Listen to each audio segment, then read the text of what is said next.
Have you ever felt that you were spiritually awake, yet despite that, you were still trapped in the same patterns, the same conflicts, the same silent pains?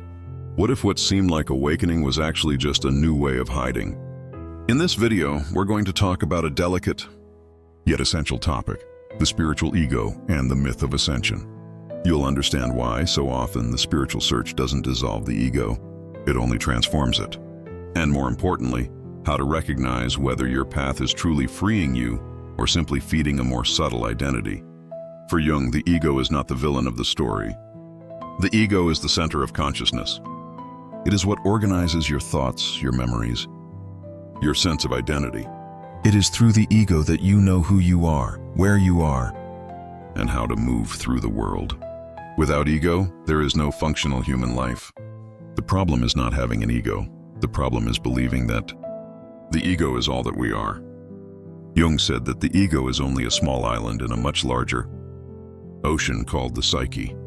When the ego mistakes itself for the totality of being, it begins to defend itself and to inflate. In what moments do you feel the need to defend who you are? Many spiritual traditions speak of ascension, enlightenment, awakening. But there is a silent risk along this path. The ego learns spiritual language. It begins to say, I am more conscious. I already understand. I am on a different level. This is the birth of the spiritual ego. It is not a crude ego. It is a subtle ego. Sophisticated. Difficult to perceive.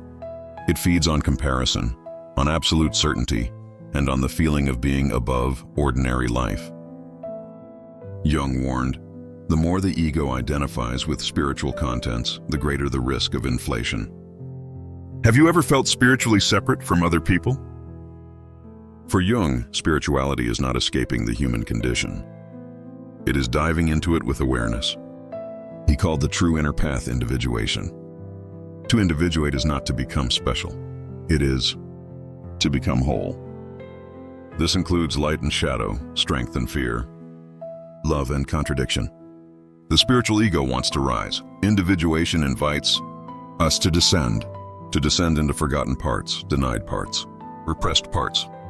The self, the totality of being, excludes nothing. Which parts of you still feel too unspiritual to be accepted? The spiritual ego does not appear as obvious arrogance. It appears as certainty, as rigidity, as an inability to listen. Some common signs: the need for spiritual labels, rejection of different perspectives, avoidance of human suffering, denial of one's own shadow. Whenever spirituality is used to avoid pain, it stops being transformative. Jung said, what you do not integrate governs your life from the shadows. In what moments has your spirituality distanced you from real life? Authentic spirituality does not build an image. It builds presence. Some possible paths: compassionate self-observation, shadow work, meditation without seeking an identity, acceptance of one's own contradictions. It is not about eliminating the ego, but about placing it in relationship with something greater than itself. The more awareness there is, the less need there is to appear spiritual. What within you is asking for acceptance, not correction.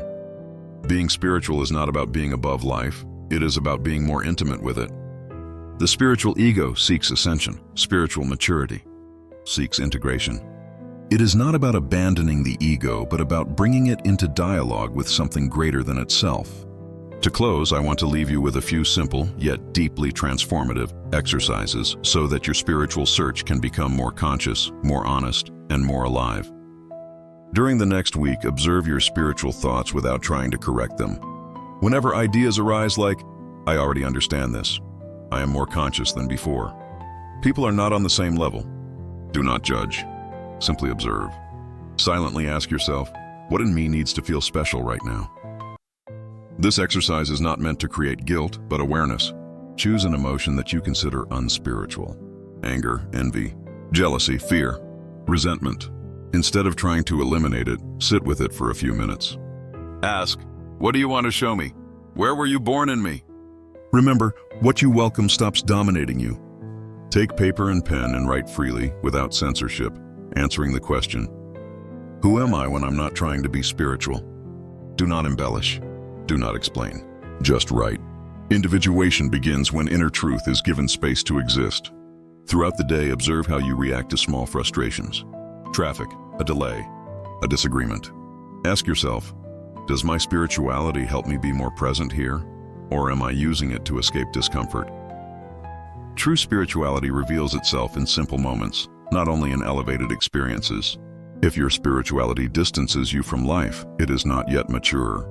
But if it makes you more human, more present, and more whole, then something true is happening.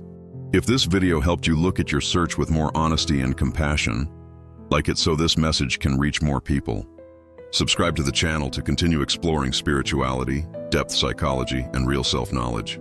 And tell me in the comments, which of these exercises touched you the most, and what did it reveal? May your journey be less about rising and more about integrating.